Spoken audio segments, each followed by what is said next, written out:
Le comité d'urgence de la Fédération sénégalaise de football s'est réuni ici en son siège.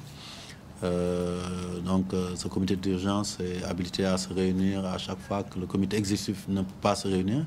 Et justement, parce qu'on est en pleine crise, en pleine épidémie du Covid-19, nous ne pouvions pas convoquer tous les autres membres. Donc, on a eu les consulter au préalablement à cette réunion.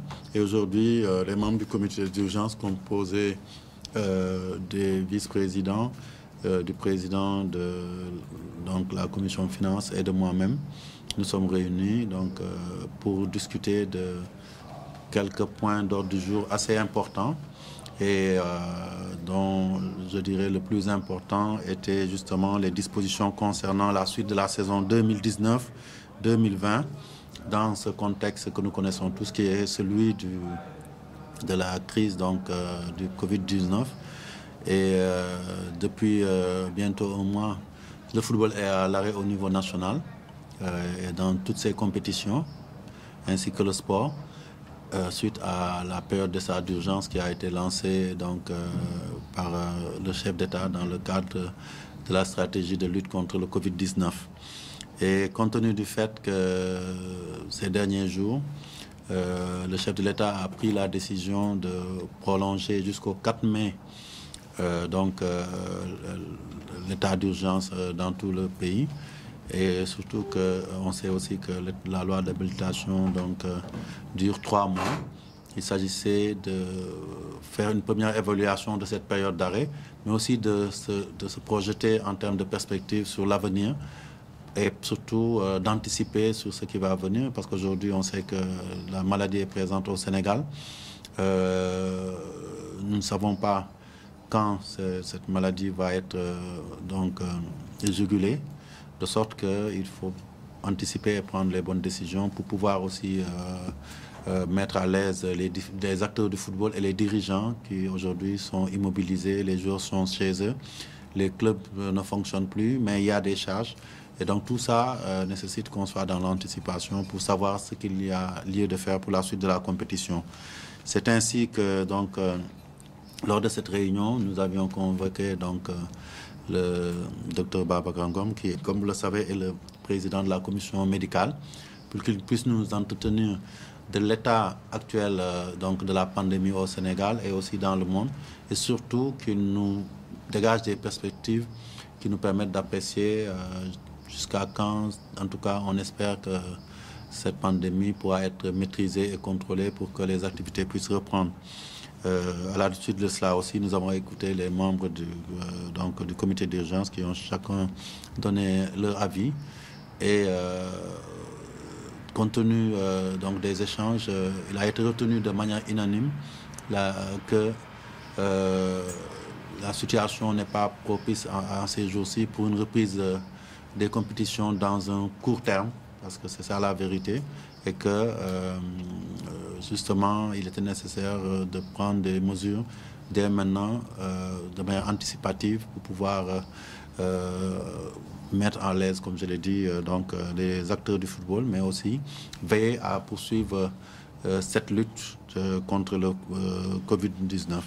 C'est ainsi que, entre autres décisions, ce qui a été arrêté, la première décision importante, c'est que même si on devait supposer qu'il y ait une reprise dans quelques semaines ou dans quelques mois, il faut donner la priorité aux différents championnats. Et pour cela aussi, compte tenu du retard qui va être engendré, puisque d'après nos évaluations avec le Dr Ngom, nous ne pourrons pas commencer des compétitions au plus tôt d'ici à fin juin. Donc il ne sert à rien de maintenir le statu quo. Et donc nous avons décidé comme mesure forte d'annuler d'ores et déjà toutes les compétitions de coupe, qu'elles soient nationales, qu'elles soient régionales, comme des compétitions de la Coupe de la Ligue Pro. Je pense que c'est important. Les coupes sont secondaires par rapport au championnat. Et donc aujourd'hui, en l'état, on a décidé que pour le reste de la saison-ci, cette saison devait reprendre. Les coupes ne seront pas jouées. Ça nous permettra de libérer des dates pour pouvoir jouer les compétitions des différents championnats et régler les problèmes de montée, de descente, de titres, etc. Mais aussi, ça nous permettra de faire des économies d'échelle aussi donc au niveau des charges qui sont énormes, déjà compte tenu du manquage de gagné que l'ensemble du monde du football a déjà subi. En ce qui concerne les championnats, nous avons retenu qu'une décision définitive sera prise à partir du 4 mai 2020. Le 4 mai 2020, c'est la date d'expiration de la nouvelle période d'état d'urgence qui a été fixée par le président de la République. Si au 4 mai, il y a des mesures d'allègement qui permettent de jouer le championnat, nous aviserons.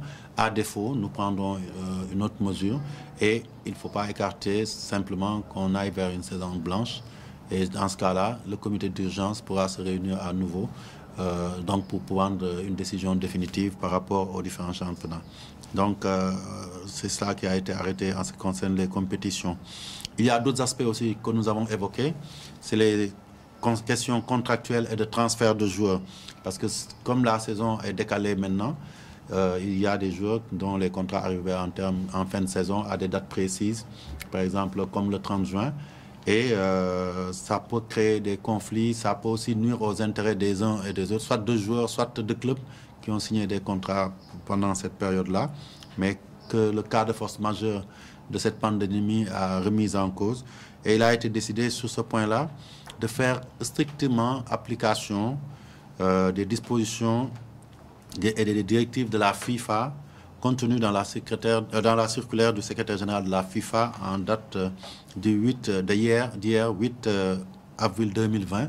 Cette circulaire qui prévoit les mesures correctives et les réaménagements qu'on peut faire sur les relations contractuelles entre joueurs et clubs, mais aussi sur les questions de transfert, les fenêtres des transferts, puisqu'ils autorisent aussi les fédérations à pouvoir déplacer ces fenêtres-là. Vous savez que normalement, la période de transfert d'intersaison aurait dû commencer normalement en mars, donc au Sénégal. Et donc, on pourra voir si les championnats devaient reprendre, comment les décaler, puisque la FIFA nous permet. Pour chaque contrat aussi, nous nous référerons à ce document de base pour pouvoir prendre les décisions idoines pour qu'il n'y ait pas de conflit. Parce qu'il faut comprendre qu'on est dans un cas de force majeure. Personne ne doit être lésé, mais aussi personne ne doit en tirer profit au détriment de l'autre partie. Pour terminer, nous avons aussi abordé la question des conséquences financières de cette pandémie sur le football. Et à ce niveau-là aussi, il a été retenu de soumettre aux autorités publiques un rapport exhaustif sur les impacts négatifs causés par le coronavirus à la FSF et à ses démembrements pour éventuelles suites à donner. Donc globalement, c'est les 4 mesures phares que nous avons prises aujourd'hui parce que la quintessence de cette réunion, c'était d'examiner ces points. Nous sommes dans une période cruciale et c'est dans notre capacité à vraiment adresser toutes les questions de manière lucide et en relation avec les autorités que nous pourrons, je pense, trouver les solutions les meilleures. Comme je l'ai dit, Coupe du Sénégal et Coupe de la Ligue et Coupe régionale sont annulées. Pour les championnats, les décisions seront prises certainement dans à peu près un peu moins d'1 mois pour savoir si on les maintient ou non. En cas de maintien aussi, on verra selon quelle modalité on pourra le faire. Et étant entendu aussi que sur le plan financier, nous présenterons un document pour voir quels sont les impacts négatifs et les évaluer aussi de manière claire pour savoir combien, en tout cas en termes de pertes, nous avons pu accuser en tant que secteur important de la vie économique de ce pays. Donc globalement, c'était ça. J'aborderai aussi les autres points de l'ordre du jour qui sont secondaires aujourd'hui que nous avons évoqués. Le premier point concernait, parce que c'est vrai que le coronavirus est là, mais il faut qu'on continue à faire avancer les autres dossiers du football. Et c'est des dossiers importants. On a évoqué le dossier du stade Demba Diop et nous avons mis en place un groupe de travail qui sera chargé de piloter le dossier du stade Demba Diop. Ce groupe de travail est composé outre moi-même, des 6 vice-présidents de la Fédération sénégalaise de football, le secrétaire général, le chef du département financier qui est en même temps notre responsable forward, FIFA forward donc au niveau de la FSF, M. Mapate Gueye. notre assistant en maîtrise d'ouvrage, donc M. Jo Sambou, mais aussi on a prévu la représentation du ministère des Sports dans ce groupe de travail, puisque tout ce qui sera fait en étroite collaboration avec la tutelle. Ce groupe aura pour mission donc essentiellement de dresser un état des lieux du stade, travailler à la conception technique et financière du projet et aussi à la recherche des financements auprès de la FIFA et de tous autres partenaires. En général, ce groupe de travail, donc ce task force sera chargé d'assurer toutes les conditions nécessaires pour la réhabilitation, la rénovation et la mise en service du stade Demba Diop dans les meilleurs délais. Donc, l'autre point important aussi qui rentre dans le cadre de nos projets immobiliers, c'était les dispositions à prendre pour la validation du projet de nouveau siège de la FSF. Il faut savoir que la fédération bénéficie à travers sa ligue régionale d'un titre foncier à Dakar et dont l'emplacement et la nature nous permettent de dire que si nous voulons un siège fonctionnel à la dimension aujourd'hui du rayonnement de notre football, il est important que nous puissions monter ce projet, puisqu'il s'était agi dans un premier temps d'acquérir des immeubles qui seraient dans le voisinage de notre actuel siège. Mais au finish, compte tenu du fait que nous avons un immeuble qui nous appartient, nous avons pensé qu'il fallait construire à ce niveau, au niveau donc, de cet immeuble qui se trouve au point E. Un siège fonctionnel sur plusieurs niveaux, pourquoi pas entre 6 à 10 étages, qui pourra non seulement accueillir toutes nos administrations et celles de nos démembrements, mais aussi, pourquoi pas, servir d'immeuble de rapport à la fédération, parce que nous sommes toujours dans cette logique d'autonomiser notre fédération et de lui trouver des ressources additionnelles. Et dans le même temps aussi, ça permettra de libérer ce bâtiment qui appartient au siège actuel pour en faire aussi un autre projet qui pourra induire des retombées financières importantes pour la fédération, parce qu'aujourd'hui, il faut consolider notre bonne santé financière.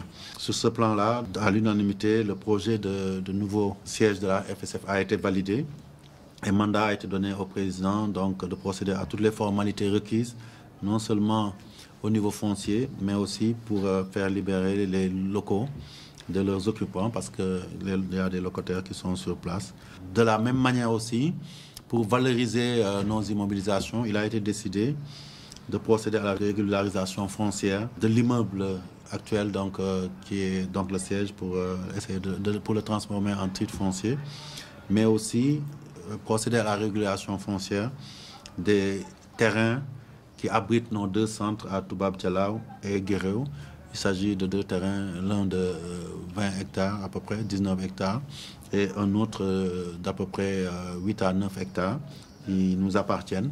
Et pour les valoriser, et nous permettre de vraiment sécuriser ces biens, mais aussi, pourquoi pas, de faire de notre fédération une fédération bancable, puisque ces immobilisations nous permettront, une fois qu'elles seront sécurisées, de pouvoir même bénéficier, d'être bancables et de pouvoir bénéficier de financement dans le secteur bancaire, ou pourquoi pas de faire des partenariats avec des entreprises privées pour monter des projets qui puissent être des projets à fort revenu financier pour la fédération, et ça nous permettra aussi de diversifier nos ressources financières. Donc globalement, c'est ces points-là qui ont été abordés aujourd'hui. Et certainement, dans un mois, nous aurons une autre réunion du comité d'urgence pour voir quelle suite donner à nos compétitions dans le contexte de la pandémie du Covid-19.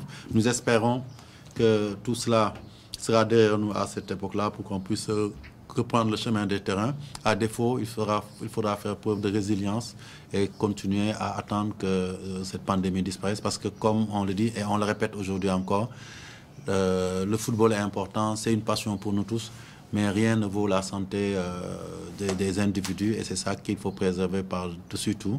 Et vous me permettrez, pour terminer, encore de profiter de votre tribune pour lancer encore un appel à l'ensemble des acteurs du football, mais à l'ensemble des Sénégalais, pour qu'on soit vigilants, qu'on suive les prescriptions des autorités par rapport aux mesures barrières, et aussi à toutes les dispositions à respecter pour que ce fléau puisse s'arrêter dans notre pays et pourquoi pas qu'on puisse bientôt, dans quelques semaines, dans quelques mois, retrouver nos activités habituelles.